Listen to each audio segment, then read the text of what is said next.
My Narcissistic Life Part 2. So then I got into a religious community. I became religious when I was 24 years old because I was so confused as a teenager.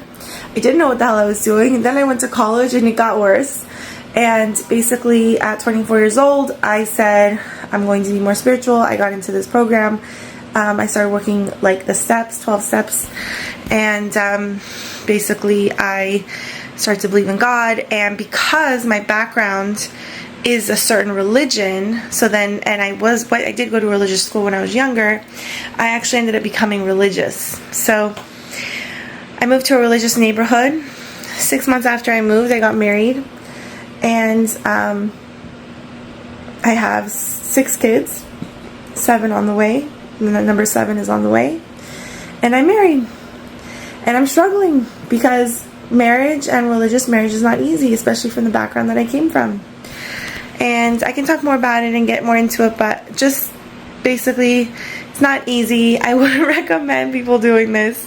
Meaning, if you have a hard life and you have a hard past, when you have a narcissistic family members, you don't really have a lot of options, right?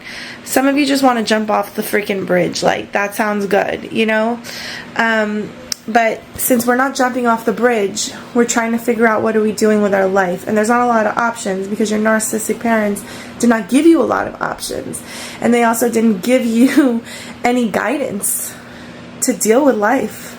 You didn't get any guidance. And so because you didn't get any guidance, because you just make decisions because you don't know really what to do. So you make this decision, you make that decision, see how it goes. And some of you find yourselves in codependent relationships or emotionally abusive relationships or hard relationships because you don't know what healthy is. You've never seen that because your narcissistic parents never showed you that. And maybe no one showed them either, but the point is that generation, that boomer generation, where they all got divorced and then just started neglecting their children, they for some reason think that's good.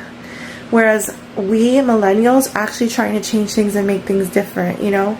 So like, I don't want to just get divorced, but at the same time I want to work on my marriage. It's not an easy marriage. My husband has issues just like I do. But in other videos, I will explain to you what I'm doing to keep my marriage and how I plan to stay, because I am also a scaredy cat. And if I can leave, I would. And I don't want to abandon my kids like my mom did. And I don't want to abandon my family because this is my husband and he's the father of my children. So in other videos, I can explain to you what I decide to do and how I decide to handle the situation. Thanks for listening. Please subscribe.